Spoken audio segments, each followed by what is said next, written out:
ഇസ്ലാം വിശ്വാസിയുടെ ജീവിതത്തിന് പുതിയ ലക്ഷ്യങ്ങളും അർത്ഥതലങ്ങളും നൽകുന്നു. ശൂന്യതയിലും നിരാശയിലും ആണ്ടുപോയ ജീവിതത്തിൽ നിന്ന് ഒരു പുതുപുലരി തേടി ഇസ്ലാമിനെ പുൽകിയവരുടെ ജീവിതം ഇതിന് സാക്ഷിയാണ്.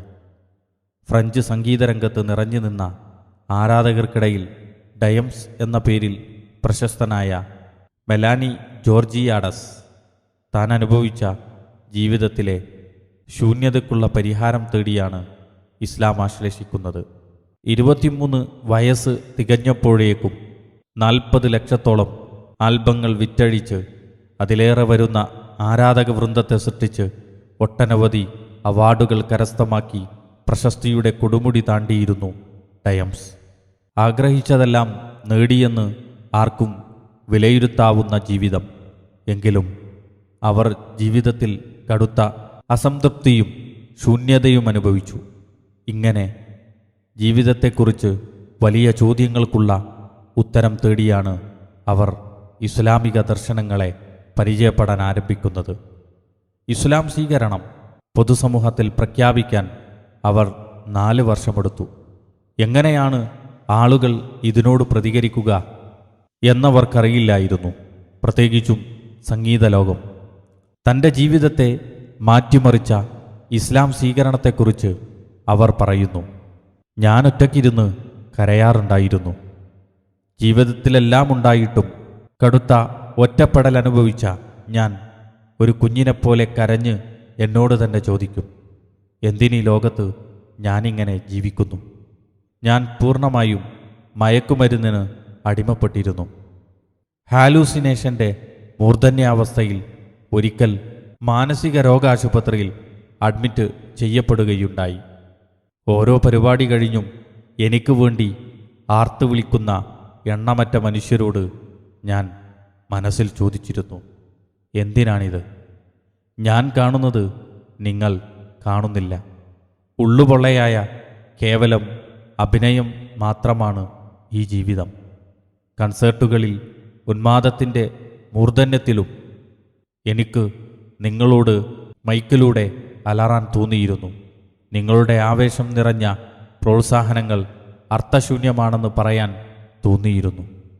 ആദ്യത്തെ അഡ്മിറ്റ് കഴിഞ്ഞ് 2 ദിവസം കഴിഞ്ഞപ്പോഴേക്കും ഞാൻ മാനസിക രോഗ ആശുപത്രിയിലേക്ക് തിരികെ എത്തി. ഡോക്ടർമാർ എൻ്റെ ഹൃദയവേദനയ്ക്ക് പരിഹാരം കാണാൻ കിണഞ്ഞു പരിശ്രമിച്ചു. പക്ഷേ ആ വേദനയ്ക്ക് മരുന്നുണ്ടായിരുന്നില്ല. എനിക്ക് മരിക്കേണ്ട, പക്ഷേ സംതൃപ്തമായി കുറേയേറെ ഉറങ്ങണമെന്നായിരുന്നു ആഗ്രഹം. ഒരുപാട് നേരം ശാന്തമായി ഉറങ്ങാൻ കഴിയുക എന്നത് എൻ്റെ വലിയ സ്വപ്നമായിരുന്നു.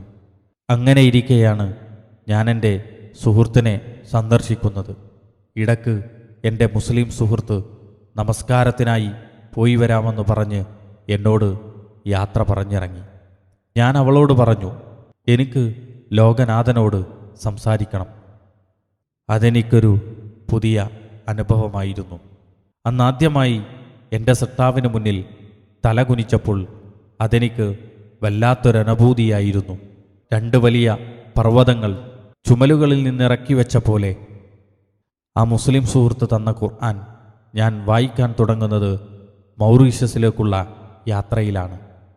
ആ യാത്ര ഇസ്ലാമിലേക്ക് കൂടിയുള്ള യാത്രയായിരുന്നു. ഏകനായ ജഗന്നിയന്താവിനെക്കുറിച്ചുള്ള ഉറപ്പിലേക്കുള്ള യാത്ര. പതിയെ ഹിജാബും ഇസ്ലാമിക ആചാരങ്ങളുമൊക്കെ എൻ്റെ ജീവിതത്തെ കൂടുതൽ തെളിച്ചമുള്ളതാക്കി. ഒരു ദിവസം ഞാൻ ഒരു പള്ളിയിൽ നിന്നിറങ്ങി വരുന്നത് ക്യാമറയിൽ ഷൂട്ട് ചെയ്യുകയായിരുന്നു. ഇത് പത്രമാധ്യമങ്ങൾ ഏറ്റെടുക്കുകയും വലിയ വിവാദമാക്കുകയും ചെയ്തു. മാധ്യമങ്ങൾ എന്നെ യുവതലമുറയെ വഴിതെറ്റിക്കുന്നവൾ എന്നാക്ഷേപിച്ചു.